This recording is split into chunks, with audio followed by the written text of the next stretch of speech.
तो बच्चों, आज हम पढ़ रहे हैं पाठ 2, यानी पाठ 2 का हम दोहरान कार्य कर रहे हैं। ठीक है बच्चों, पाठ 2 श्री जसवंत सिंह विरदी जी द्वारा लिखा गया है और इनका निधन 2011 में ही हुआ था। ये खुले आकाश में जो पाठ है वो सफलता और असफलता की एक छोटी सी कहानी है, जिसको उदाहरण द्वारा विरदी जी ने समझाया है। वो कहते हैं कि संघर्ष ही जीवन है। प्रत्येक जीव संघर्ष करके आगे बढ़ता है। कोई भी, चाहे मनुष्य है चाहे जीव है, हर के जीवन में बाधाएं आती हैं बच्चों। अभी आपके जीवन में आपको ये बाधा लग रही है ऑनलाइन क्लासेस। कुछ तो बड़े मज़े से ऑनलाइन क्लासेस पढ़ रहे हैं, लेकिन कुछ लोगों को भार लग रही हैं। नहीं, जीवन में ये रास्ते हैं, कहीं उतार भी होगा, कहीं चढ़ाव होगा, कहीं ढलान होगी, तो सब रास्तों से आपको गुजरने का प्रयास करना चाहिए बच्चों। विपरीत परिस्थिति से जूझने वाले जीव शक्तिशाली होते हैं। जब परिस्थितियाँ आती ना बेटा, कठिनाइयाँ, तो वो आपको और शक्तिशाली बना देती हैं। ये याद रखिए हमेशा। उनमें जिजीविषा और उत्साह का संचार होता है। जिजीविषा मतलब जीने की इच्छा। अगर आपके अंदर जीने की इच्छा ही नहीं है, जीवन को जीने की इच्छा नहीं है, तो आप कोई कार्य पूर्ण नहीं कर पाएंगे। घोंसले से खुले आकाश में विचरने तक के संघर्ष की यह कहानी हमें यह सिखाती है। देखिए बच्चों, इस कहानी से आपको क्या सीख मिलती है वो मैं बता रही हूँ। यह सिखाती है कि इस धरती या समाज में वही अपना स्थान बना सकता है जिसमें विपरीत परिस्थितियों से लड़ने की क्षमता हो। जो लड़ना जिंदगी में जानता हो। लड़ना का मतलब वैसी लड़ाई नहीं कि तू मैं वाली लड़ाई, अपने संघर्षों से, अपनी कठिनाइयों से लड़ने वाला। मुसीबतों का सामना करके ही खुला आकाश पाया जा सकता है। आपको लक्ष्य, आपका एम तभी मिलेगा। खुला आकाश आपको तभी मिलेगा। खुला आकाश इसलिए इस चैप्टर का नाम रखा गया है बच्चों, क्योंकि एक चिड़िया के संदर्भ में कहानी है। चिड़िया कैसे मुसीबतों से लड़कर अपने बच्चों को दाना पानी खिलाना और उनको लड़ना, उनको बोलना सिखाती है, वो इस चैप्टर में दिया गया है। उनके ज़िंदगी में किस तरह की दिक्कतें आती हैं और उन दिक्कतों का वो कैसे सामना करती हैं, वो इस चैप्टर में दिया गया है। तो चलिए हम इस चैप्टर को रीड करते हैं। आपके हाथ में पेंसिल तैयार होनी चाहिए और वो पेंसिल से जहाँ भी मैं आपके शब्दार्थ आते हैं उनको टिक कराती हूँ। कोई वर्ड ऐसा आता है जो आपको समझना कठिन है तो उसका अर्थ मैं बताती हूँ, तब आप उसको तुरंत ही उसको लिख लीजिए। चलिए स्टार्ट करते हैं पाठ 2। गर्मियों के दिनों में मेरे घर के पीछे अक्सर हलचल मची रहती है। मेरे घर यहाँ पे किसके लिए आया है बच्चों? लेखक के लिए। यह ठीक है कि मेरी पत्नी पक्षियों के लिए ढेर सारे दाने और रोटी के टुकड़े घर के पीछे फेंक देती है। जो लेखक की जो धर्मपत्नी है वो क्या करती हैं, अपने घर के जो पिछवाड़ा है उनका घर के पीछे का स्थान है, उसमें ढेर सारे दाने और रोटी के टुकड़े चिड़ियों के लिए फेंक देती थी। पर यह हलचल का कारण नहीं है। वास्तव में बात यह है कि जब मासूम चिड़ियाँ कैसी थी? मासूम चिड़ियाँ दीवार या स्नानघर के कोने में अपने घोंसले बना लेती हैं, तब शार्कें तुरंत हाजिर हो जाती हैं। बच्चा, यहाँ शार्क वर्ड आया है, शार्कें। ये शार्क मछली पानी वाली शार्क मछलियाँ नहीं, ये एक प्रकार की चिड़िया है, काली रंग की चिड़िया है, जिसका नाम इन्होंने शार्कें दिया है। बहुत सारी हैं, वो बहुवचन है। चिड़िया जो भी तिनका इकट्ठा करती हैं, शार्कें उनको एक एक कर बिखेर देती हैं। वो बनाती हैं और वो शार्कें आती हैं चिड़ियाँ, और जहाँ भी वो कोनों में अपना घर, स्नान घर के कोने में, दीवार के कोने में, कहीं पे वो छत के नीचे छोटा सा घोंसला बनाने का प्रयास करती हैं, उनके घोंसलों को वो शार्कें आके तोड़ देती थी। चिड़ियाँ मोर्चे पर डटी रहती थी। देखिए ये इम्पॉर्टेंट है, मोर्चेस को अंडरलाइन कर लीजिए। इनमें से बीच में से आपको फिलअप बन के आ सकते हैं बच्चों, जो कि आपको याद करने हैं। ठीक है, तो वो मोर्चों पर डटी रहती थी, है ना। मोर्चों पर डटना मतलब लड़ाई में वो फिर तोड़ देती थी और शार्कें तोड़ देती थी और चिड़ियाँ फिर से बना देती थी। इस प्रकार वो डरती नहीं थी, निरंतर काम में लगी रहती थी चिड़ियाँ। प्रत्येक वर्ष ऐसा ही होता है। कुछ दिन पहले की बात है, दोपहर के बाद जब मेरी पत्नी घर के पीछे गई तो उसने देखा कि घोंसले के नीचे धरती पर एक अंडा टूटा पड़ा था। क्या देखा उसने? धरती पर क्या था? एक अंडा टूटा हुआ पड़ा था। बड़ी मुश्किल से उसने घोंसला बनाया था, उसका अंडा नीचे, चिड़िया का अंडा टूटा हुआ पड़ा था। घोंसले के नीचे धरती पर एक अंडा टूटा पड़ा था, अंडरलाइन लगा लीजिए इसको। वह शार्कों की शरारत है ना। अब पत्नी को गुस्सा आया लेखक की, उन्होंने कहा यह शार्कों की शरारत है। उसने गुस्से से कहा मैं शार्कों को इस घर में नहीं आने दूंगी, मैं उन शार्कों को आने, गुस्से में उन्होंने कहा।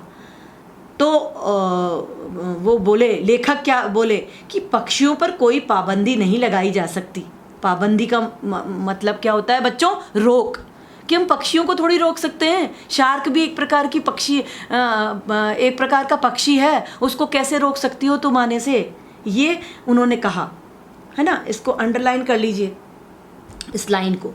चिड़िया ने हमारे घर में घोंसला बनाकर अंडे दिए हैं, हमारा फ़र्ज़ है उनकी रखवाली करना। आपका फ़र्ज़ क्या है? अगर चिड़िया आपके घर अंडे देती है तो आपका फ़र्ज़ भी बनता है कि आप उसकी रखवाली करें। रखवाली का मतलब उसको छेड़ना नहीं है, उसको छूना नहीं है। उस दिन बात वहीं समाप्त हो गई। ठीक है, कॉलेज में छुट्टियां थीं और मैं सप्त सिंधु के लोगों के बारे में अपना शोध पत्र पूरा कर रहा था। मैं किसके लिए? लेखक के। लेखक क्या कर रहा था भाई? अंडरलाइन करेंगे, सप्त सिंधु के लोगों के बारे में अपना शोध पत्र पूरा कर रहा था। फिलअप बन के आ सकता है इसका। क्या पूरा कर रहा था? शोध पत्र, जिसका सार यह था कि वैदिक काल में आर्य लोगों से लेकर आज तक सप्त सिंधु अथवा पंजाब के लोगों को विदेशी हमलावरों और प्रकृति की निर्दयी शक्तियों से युद्ध करना पड़ा, है ना। अब उनका शोध कार्य भी यही था, है ना। उनकी शोध कार्य थीसिस, जिसको थीसिस बोलते हैं आप, वो उनका शोध कार्य भी यही था कि तब जाकर वे अपने आप को इस धरती पर स्थापित कर सके। धरती पर रहने के लिए कोई ना कोई कठिनाई तो आपके मार्ग में आएगी ही। ये उनके शोध में का कारण भी यही था, और वो देख रहे थे कि पक्षियों के मामले में भी उनके घर में भी यही हो रहा था। अब तो इस धरती पर वातावरण में ऐसे शौर्यपूर्ण का मतलब क्या है बच्चों? वीरतापूर्ण, है ना, भाव व्याप्त हैं। व्याप्त अगेन ब्लू अक्षर से लिखा हुआ है, मतलब इसका वर्ड मीनिंग आपको आना चाहिए। व्याप्त का मतलब भरे हुए हैं, जो हर किसी को जुल्म होता है अत्याचार बच्चों। किसी पर अत्याचार करना, अनाचार करना, गलत चीज़ किसी पे थोपी जाने, ये जुल्म होते हैं। इनके विरुद्ध खड़े होने के लिए प्रेरित करते हैं। पेज नंबर 15 पे आइए।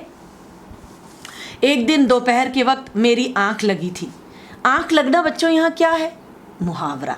आंख लगने को अंडरलाइन करो, उसके ऊपर लिखो मुहावरा। आंख लगना मतलब नींद आ जाना। ठीक है, मैंने घर के पिछवाड़े पीछे का, लेखक के घर के पीछे का भाग, पिछवाड़ा क्या है? घर के पीछे का भाग। मैंने घर के पिछवाड़े में पक्षियों की चीख पुकार और बहुत जोर का शोर सुना, उसको सुनाई दिया। मैं तुरंत उठकर बैठ गया। लेखक जो थे वो तुरंत उठकर बैठ गए। मेरी पत्नी कह रही थी ये शार्कें चिड़िया के बच्चों को नहीं छोड़ेंगी। कि मेरी पत्नी उनको देखते हुए बोल रही थी, खिड़की से झांक रही है। देखो चित्र में भी पता है कि उनको लग रहा था ये काली चिड़िया है जो शार्कें आ रही हैं, वो आज चिड़िया के बच्चों को नहीं छोड़ेंगी। क्या कर लेंगी? मैंने पूछा, यानी लेखक ने उनसे, अपनी पत्नी से पूछा क्या कर लेंगी? तो उन्होंने कहा मार देंगी। क्यों? क्या पक्षियों में भी ईर्ष्या होती है? ईर्ष्या का मतलब जलन। तो उनका क्या पक्षी भी आपस में जलते हैं, चिढ़ते हैं? तो ये अंडरलाइन करेंगे, पक्षियों में भी ईर्ष्या होती है। ठीक है, ईर्ष्या कैसे लिखा जा रहा है देखिए। आपका क्या ख्याल है, आदमियों में ही होती है? अब पत्नी ने कहा क्या आप क्या सोचते हो कि सिर्फ आदमी या व्यक्ति लोग होते हैं जो उनमें ही होती है ईर्ष्या? अरे भाई जानवर भी ईर्ष्यालु होते हैं, जानवर भी एक दूसरे से ईर्ष्या रखते हैं। आपके घर में भी किसी के घर में डॉगी होंगे, है ना। डॉगी में बहुत ज़्यादा ईर्ष्या देखी जाती है। अगर मान लो आप डॉगी को बहुत प्यार करते हैं और आप वहीं पर किसी और दूसरे को से बात कर रहे हैं या उसको प्यार कर रहे हैं, तो वो डॉगी पंजे से आपको ऐसे ऐसे हाथ से हिला के कहेगा इसको प्यार मत कर, मुझे प्यार कर। तो ये उनकी ईर्ष्या है, ये उनकी जलन है ना। पर बड़ी प्यारी है, इस जलन से किसी को नुकसान नहीं हो रहा। लेकिन पक्षियों ने यहाँ पे क्या करा थे? काले पक्षी जो शार्क थे वो उनके अंडे फोड़ देते थे, कभी उनका घोंसला तोड़ देते थे।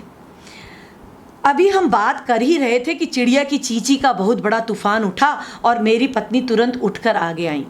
अब थोड़ी देर बैठी थी पत्नी कि चींची चींची बहुत तेज़ आवाज़ आने लगी विंडो से, तो वो फटाक से वहाँ आई, पर मैंने उनकी बाजू पकड़कर रोक लिया। बाजू मतलब उनकी बाह को पकड़ा उन्होंने और उनको रोक लिया। क्या बात है, चिड़ियों को अपनी सहायता स्वयं करने दो, मैंने कहा। उनका क्या है, क्यों रोक रहे हो मुझे? तो मैंने ये बोला, वो बोल रहे हैं लेखक कि चिड़ियों को अपनी सहायता खुद करने दो, तुम मत जाओ उनके बीच में। वह एकदम बोली, वे कमज़ोर हैं, वो बड़ी चिड़ियाँ बड़ी मासूम हैं, कमज़ोर हैं, और ये जो शार्क वाली चिड़ियाँ हैं ये बहुत तेज़ हैं, ये उनको नुकसान करेंगी। नहीं, तुम ही उनको कमज़ोर समझती हो, ऐसा नहीं है कि वो कमज़ोर हैं, तुम उनको कमज़ोर समझ रही हो। तो फिर उनकी पत्नी ने कहा, तो क्या तुम उनको शार्कों के विरुद्ध लड़ने दो, कि वो शार्कों से लड़ रही हैं तो उनको उनकी लड़ाई लड़ने दो। बच्चों, जीवन में सबकी अपनी अपनी लड़ाई हमको स्वयं को ही लड़नी पड़ती है। यही बात लेखक ने अपनी पत्नी को समझाई।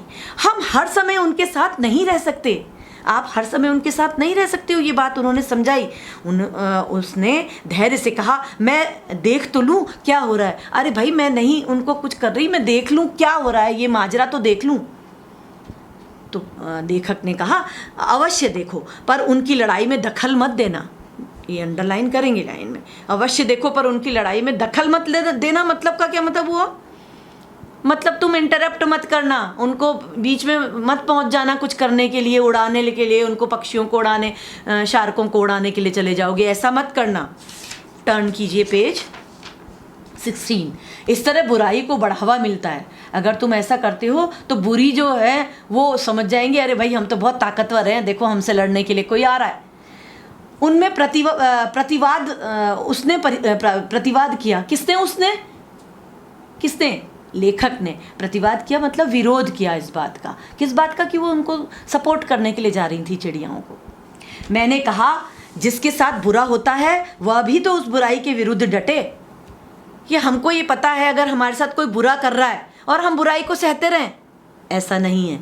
चिड़ियाओं को समझ में आएगा कि हमारे साथ जो बुरा कर रहा है उनके खिलाफ हमें लड़ाई लड़नी पड़ेगी, जंग लड़नी पड़ेगी।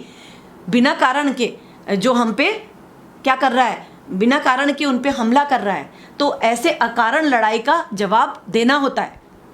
ये बात लेखक ने अपनी बीवी को समझाई। अच्छा, फिर लड़ने दो, पत्नी ने बात खत्म कर दी। दोपहर को हमने पीछे बरामदे में जाकर जाली के दरवाजे से देखा कि 5 शार्कों ने चिड़ियों के घोंसले को घेरा हुआ था।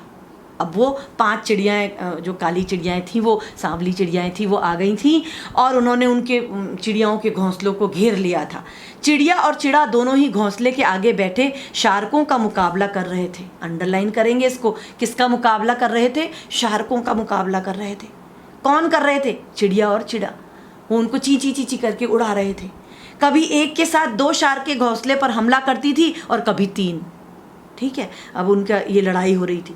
चिड़िया का बच्चा घोंसले के पीछे बैठा जोर जोर से चींची कर रहा था और डर के मारे चिड़िया का जो बच्चा था वो ची ची ची ची ची ची कर रहा था। ठीक है, पता नहीं क्या कह रहा था। अब समझ तो हमें तो चिड़िया की भाषा समझ में नहीं आती, पर इतना पता था कि वो डर रहा है ना, भाव समझ में आए। चिड़ियों के घोंसले पर हमला करने वाली शार्कें बहुत लड़ाकू और फुर्तीली थी। ये आपसे पूछा जा सकता है बच्चों प्रश्न कि शार्कें कैसी थी, तो आप लिखेंगे लड़ाकू और फुर्तीली। कैसी थी? लड़ाकू और फुर्तीली। उनका रंग सांवला और पीली नुकीली चोंचें थी। अब उनका डिस्क्रिप्शन भी आपसे पूछ सकते हैं कि शार्क कैसी थी? सांवली और पीली नुकीली चोंचें थी उनकी। मैंने अपनी पत्नी से हंसकर कहा, शार्कों का रंग इनकी ईर्ष्या के कारण ही सांवला हुआ होगा। ये जो काली है ना, वो इसलिए कि जलती हैं। ये ईर्ष्या मतलब जलती हैं। अब ये शार्कों का रंग उनकी ईर्ष्या, इसको अंडरलाइन करेंगे। इसमें से फिलअप बन के आ सकता है कोई भी वर्ड। उस समय जितने गुस्से से शार्कों ने चिड़ियों पर हमला किया और चिड़ियों ने उस हमले को रोका, वैसा अक्सर इंसान भी नहीं कर सकते। देखिए, यहाँ पे लड़ाई बताई गई है कि इतनी समझदारी से उन चिड़ियों ने उनको रोका, है ना, कि लेखक कह रहे हैं कि इंसान भी नहीं कर पाते ऐसा काम। तो जानवरों ने इतनी बुद्धि दिखाई। उस पक्षी ने, नन्हे से पक्षी ने अपने को बचाने के लिए, अपने बच्चे को बचाने के लिए, अपना घोंसला बचाने के लिए उनको संघर्ष करना पड़ा, लड़ाई लड़नी पड़ी। दोपहर का समय था, पक्षी एक दूसरे का मुकाबला करके थक गए थे। मुकाबला, ये अंडरलाइन करेंगे, एक दूसरे का क्या करके थक गए थे? मुकाबला करके थक गए थे। ऐसा लग रहा था कि शार्कें निराश हो गई थी। अब जो शार्कें थी वो भी निराश हो गई थी कि अरे भाई ये तो हमें छूने ही नहीं दे रहे घोंसले को, है ना। उनकी उड़ान में पहले जैसा उत्साह नहीं था। वो जैसे पहले तीव्रता से, बड़ी तीव्रता से अटैक के वे में आई थी, अब वो थोड़ी सी शिथिल हो गई थी, उनका कमज़ोर हो पड़ गई थी। चिड़िया और चिड़ा भी डटे हुए थे, लेकिन चिड़िया और चिड़ा ने हिम्मत करी ना, मुकाबला किया, परिस्थितियों को जीता। भले ही वे थक गए थे, उनकी सांसें तेजी से चलती प्रतीत हो रही थी, है ना। चोंच खोल के जल्दी जल्दी जोर जोर से सांस लेना, ऐसे लग रहे थे। पर उनको लग रहा था कि अगर आज वे अपने बच्चे को ना बचा सके तो शर्म से मर जाएंगे। देखिए बच्चों, हर माँ बाप का फर्ज होता है अपने बच्चे की रक्षा करना, तो यही चीज़ उस पक्षी ने भी करी, है ना। बात क्या है, मैंने पूछा, उनकी पत्नी ने पूछा लेखक से। एक बिल्ली भी घोंसले की ओर झांक रही थी। अभी एक ही दुश्मन नहीं था, एक दुश्मन और तैयार था। बिल्ली भी देख रही थी कि अगर ये पट्ट से ये बच्चा नीचे गिरे तो मैं झट से उसको झपट के और उसको खा जाऊं। तो एक बिल्ली भी उसको देख रही थी, पर वो ऊपर नहीं पहुंच सकती, मेरी पत्नी बोली, क्योंकि वो ज़्यादा ऊपर थे, वहाँ तक बिल्ली नहीं पहुँच पा रही थी। चिड़िया के दुश्मन बहुत हैं, अंडरलाइन करेंगे। चिड़िया के क्या बहुत थे? दुश्मन। एक तो शार्क हो गई थी, दूसरी बिल्ली तैयार थी। मैंने कहा पर फिर भी ये हर जगह होती हैं, खुले आकाश में विचरती हैं और कभी किसी का भय नहीं मानती, है ना। चिड़िया ऐसी होती हैं, खुले आकाश में घूमने वाली होती हैं, डरती नहीं हैं किसी से भी, है ना। विचरती हैं, देखिए ये वर्ड आया है आपके, विचरती मतलब उड़ती हैं। उस समय हमने देखा कि चिड़िया चींची करके शार्कों को ललकार रही थी। अब उन्होंने क्या कहा, उनको गुस्सा आ गया था लड़ाई में, तो वो चींची करने के उनको ललकारने लगी। अंडरलाइन करेंगे इसको, शॉर्ट क्वेश्चन बन सकते हैं इससे, कि ललकार रही थी, कि क्या कह रही थी ललकार के, कि हिम्मत है तो करो मुकाबला, आओ हम बताते हैं। ऐसा करके उन नन्ही चिड़िया ने, कमज़ोर थी जबकि मासूम चिड़ियाएँ थी, लेकिन तब भी वो उन शार्कों के आगे भारी पड़ रही थी। मैंने कहा हमलावर में तब तक की हिम्मत होती है जब तक कि कोई उसका मुकाबला नहीं करता। जो हमला करता है ना, युद्ध करने वाला शत्रु होता है, वो उसमें तभी तक उसमें हिम्मत होती है मुकाबला करने की, जब तक कि उन पर कोई अपना प्रतिरक्षा के लिए नहीं आता। तब तक तो वो अपने को शेर समझते हैं, अरे आने दो मैं देख लूँगा क्या है ये, है ना। क्योंकि इसका क्या कारण बताया लेखक ने, देखिए अंडरलाइन करेंगे, इम्पॉर्टेंट लाइन है, जुल्म करने वाले के पास प्राकृतिक शक्ति नहीं होती। अभी आपके राइट रॉन्ग भी बन के आ सकते हैं। जो जुल्म करता है, अत्याचार करता है, उसके पास भगवान की यानी प्राकृतिक शक्ति नहीं होती। और जो मासूम होता है वो अपनी रक्षा स्वयं कर रहा है, तो भगवान भी उसका साथ देता है। कहने की बात ये है। सूरज पश्चिम की ओर अस्त हो रहा था। अंडरलाइन करेंगे, कहाँ पे अस्त होता है सूरज, आपको सबको पता है, फिलअप बन के आ सकता है। हम लोग बरामदे में बैठे शाम की चाय पी रहे थे। अब तक बच्चे भी उठ गए थे, परंतु उनको बिल्कुल मालूम ना था कि चिड़ियों ने शार्कों का कैसे मुकाबला किया। मेरी पत्नी संतुष्ट थी, वो सोच रही थी अगर जुल्म करने वाले का मुकाबला किया जाए तो जुल्म रुक सकता है। अब उनकी पत्नी को भी विश्वास हो गया, अगर कोई अत्याचार कर रहा है तो उसका जवाब अवश्य दो बच्चों, क्योंकि अगर जुल्म करने वाले का मुकाबला करोगे तो उसका जुल्म रुक सकता है, उसका गलत कार्य करना रुक सकता है। अभी हमने चाय खत्म ही नहीं की थी कि पीछे से फिर पक्षियों का शोर उठा। बेटा तेजी से आंगन की ओर बढ़ा और फिर तुरंत वापस आ गया। बोला, अब उनका बेटा भी है, वो क्या बोला, देखिए चित्र में जैसा कि बताया गया है। बोला, मम्मी जी भाग कर आओ। हम सभी जल्दी से पिछवाड़े की ओर गए। लेखक भी गए, उनकी पत्नी भी गए। दृश्य सचमुच ही दिलचस्प था। अब दिलचस्प का मज़ा इसमें आया, मज़ेदार। कैसा था दृश्य? मज़ेदार था। क्या मज़ेदार दृश्य था, सुनो। अब उन्होंने शार्कों को तो भगा दिया था, अब क्या हुआ, चिड़िया का बच्चा घोंसले में से निकलकर आंगन में आ गया था, नीचे कूद के आंगन में आ गया था और सारी चिड़ियाँ उसको अपने साथ उड़ना सिखा रही थी। अंडरलाइन करेंगे, सारी चिड़ियाँ उनको क्या सिखा रही थी? उनको उड़ना सिखा रही थी। उसके पर मतलब बच्चों पंख, उनके पंख जो थे उड़ने के लिए पूरी तरह तैयार हो गए थे। उनका शरीर भी ताकतवर हो गया था। उनमें ताकत की हिम्मत से जो काम होता है ना, उससे ताकत आती है बच्चों। जो हिम्मत आप दिखाते हो उससे आपके अंदर ताकत का संचार अपने आप होता है। तो उन बच्चों में भी ताकत आ गई थी। यह तो कुछ ही दिनों में इतना बड़ा हो गया। मेरी पत्नी ने खुश होकर कहा। पत्नी बहुत खुश हो गई, अरे ये बच्चा अभी तक तो डर रहा था, चींची कर रहा था कि मुझे कोई मार देगा, अब तो ये खुद शक्तिशाली बन गया और उड़ने लायक हो गया। मैंने कहा, तुम्हें मालूम नहीं, मुकाबला आदमी को शक्तिशाली बना देता है। उन्होंने मुकाबला करा तो उन्होंने अपने बच्चे को भी सिखाया, नहीं बच्चे, शक्तिशाली बनो। ठीक है, अब इसको अंडरलाइन करेंगे कि मुकाबला आदमी को डैश बना देता है। कैसा बना देता है? शक्तिशाली बना देता है। अगले ही पल वह जोरदार चींची की आवाज़ गूंजी और वह बच्चा पूरे जोर से दीवार के ऊपर से बिजली की तारों को पार करता हुआ विस्तृत मतलब खुले हुए आकाश में उड़ गया। अब वो निश्चिंत थे कि उनको कोई बिल्ली झपट्टा नहीं मार सकती या कोई और शार्कें आके उनके बच्चे को घायल नहीं कर सकती। तो बच्चों, ये चैप्टर आपको समझ में आ गया। इसमें लेखक परिचय जो है आप स्वयं देख लेंगे। इसमें से कुछ भी बन के क्वेश्चन बन के आ सकता है बच्चों। ठीक है, अब आप आते हैं हम पेज नंबर 18 में। 18 पेज के ऊपर देखिए शुतलेख के शब्द हैं। शुतलेख के शब्द आपको अपनी प्रैक्टिस कॉपी के लिए आपके लिए हैं। आपको उनको 5 टाइम्स लिखना है। मौखिक, लिखित और आशय स्पष्ट कीजिए। इसका असाइनमेंट आपको ऐप द्वारा भेज दिया जाएगा। निधि मैम आपको इसका असाइनमेंट भेज देंगे आपको। अब आगे क्वेश्चन आता है, हाँ नहीं में उत्तर दीजिए। इसको जैसे हमने पाठ 1 में करा था वैसे ही हम करेंगे। मैं आपको बताती जाती हूँ और उसका स्क्रीन में आपका आंसर्स आते जाएंगे, आप उनको कर लेंगे। ठीक है, तो मैं पढ़ रही हूँ। हाँ नहीं में उत्तर।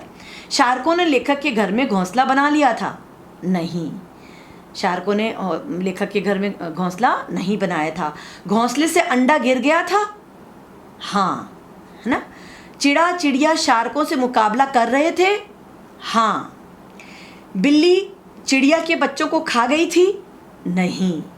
चिड़िया का बच्चा उड़ना सीख गया था? हाँ। ठीक है, अब आप आएंगे पेज नंबर 19 में। सही विकल्प चुनकर उस पर राइट का निशान लगाएंगे, है ना।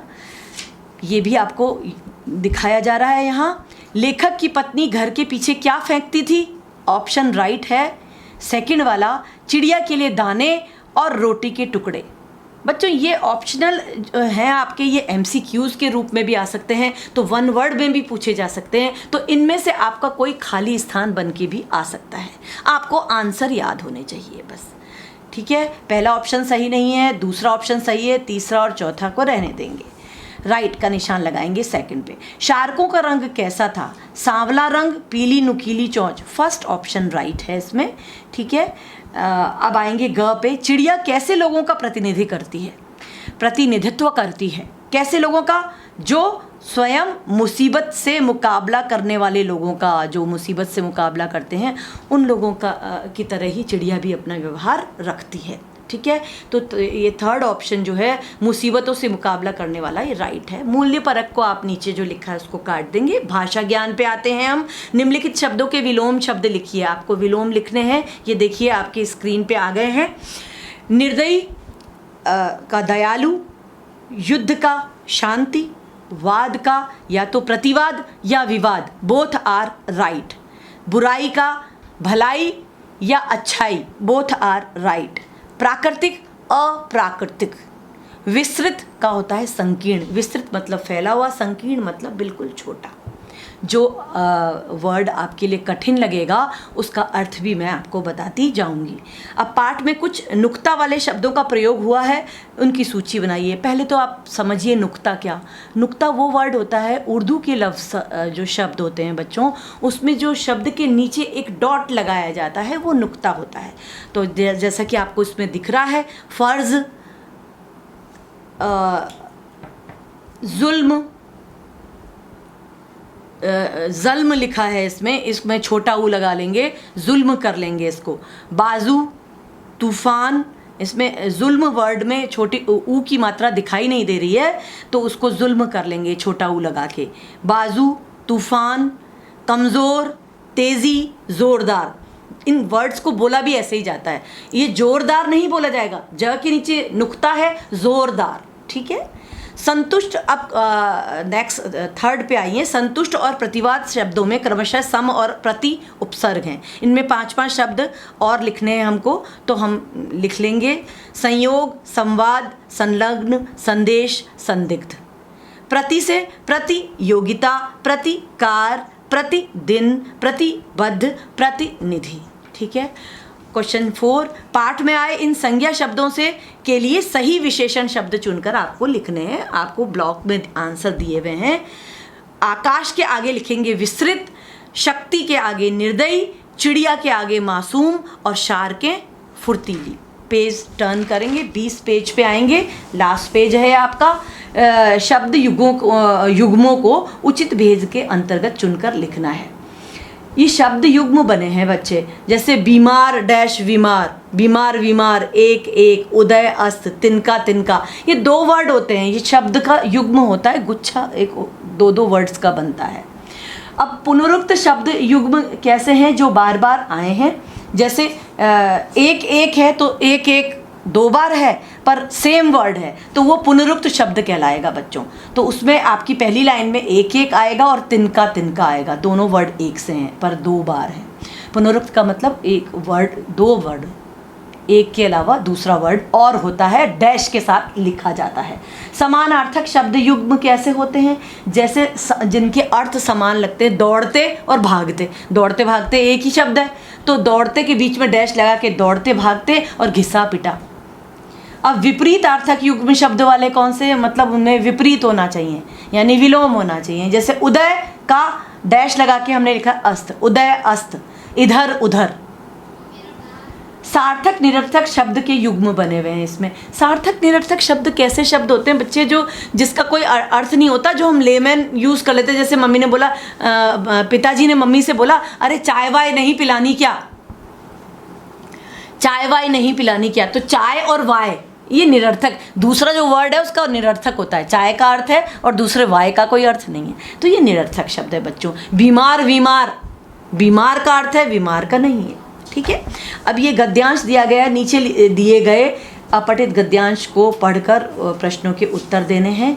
और ये मैं आपको पढ़ा रही हूँ, यहाँ पे पढ़ेंगे मेरे साथ साथ, और उसमें आपको आप निशान लगाते चले जाएंगे। जब कोयल को यह आश्वासन मिला कि पेड़ों के काटने पर रोक लगा दी जाएगी तथा संसार को और हरा भरा बनाया जाएगा, तब कोयल ने कहा, मैं यहाँ जन्मी पली और बड़ी हुई हूँ, मुझे कुछ पता नहीं। संगीत के प्रति लगन मुझे स्वयं भगवान ने दी है। मुझे नहीं पता कि मैं काली हूँ या गोरी, मैं तो बस साधना करती हूँ। और साधक को अपने प्रचार के लालच में नहीं पड़ना चाहिए, नहीं तो साधना कभी पूरी नहीं होती। न मुझे एकेडमी की चाह है और ना रिकॉर्ड बनाने की, ना पैसे की और ना ख्याति की। मेरी साधना से यदि किसी को सुख मिले या उसमें स्वयं अपनी साधना के प्रति लगन उत्पन्न हो, तो मैं समझूंगी कि मेरी साधना सफल हुई। तो बच्चों, ये अपठित गद्यांश है, आपका पढ़ा हुआ नहीं है, लेकिन यहाँ मैं आपको पढ़ा दे रही हूँ। ये एग्ज़ाम में इसी तरह आ सकते हैं। ठीक है। इनके आंसर मैं आपको बता रही हूँ, आप उसको फटाफट अंडरलाइन करेंगे मेरे साथ। कोयल को क्या आश्वासन मिला, फर्स्ट लाइन में आएंगे, पेड़ों के काटने पर रोक और संसार को हरा भरा बनाने का। पहली लाइन से अंडरलाइन कर लेंगे उसको पेन उठा के। कोयल ने अपने परिचय में क्या कहा, दूसरा क्या कहा उन्होंने, अपने परिचय में उन्होंने कहा, दूसरी लाइन में इसका आंसर है, देखिए, मैं कहाँ जन्मी पली और बड़ी हुई। सेकंड पैराग्राफ इसी का, उसको अंडरलाइन करेंगे, वहाँ से ख लिख देंगे वहाँ पे। मुझे कुछ पता नहीं, संगीत के प्रति लगन मुझे स्वयं भगवान ने दी। मुझे नहीं पता कि मैं काली हूँ या गोरी, मैं तो बस साधना करती हूँ। यहाँ तक इसका आंसर है। ठीक है। ख का वहाँ ख खत्म हो गया। अब ग, साधक की क्या विशेषताएं होती हैं, इसी के लाइन जहाँ पे आपका ख खत्म हुआ था बच्चों, वहीं पे आपकी शुरू हो रही है साधक। देखिए इसी लाइन से, साधक को अपने प्रचार में लालच में नहीं पड़ना चाहिए, नहीं तो साधना कभी पूरी नहीं होती। ये ग का आंसर है बेटा। अब आता है घ, है ना, यानी साधक से लेकर पूरी नहीं होती, तो ग हो गया। अब घ, घ का आंसर आपका सेकंड लास्ट पैराग्राफ में है। कोयल की क्या इच्छा है, यदि किसी को, सेकंड लास्ट का लास्ट वाला वर्ड आ रहा है, यदि किसी को सुख, आप अंडरलाइन करेंगे, यदि किसी को सुख मिले या उसमें स्वयं अपनी साधना के प्रति लगन उत्पन्न हो, तो मैं समझूंगी कि मेरी साधना सफल हो गई। ये आपका चैप्टर बच्चों समाप्त हो जाता है। यहाँ पे आपका चैप्टर ख़त्म है। और अब हम आगे जो रिवीज़न लेंगे वो लेंगे पाठ 3 का लाख की चूड़ियाँ।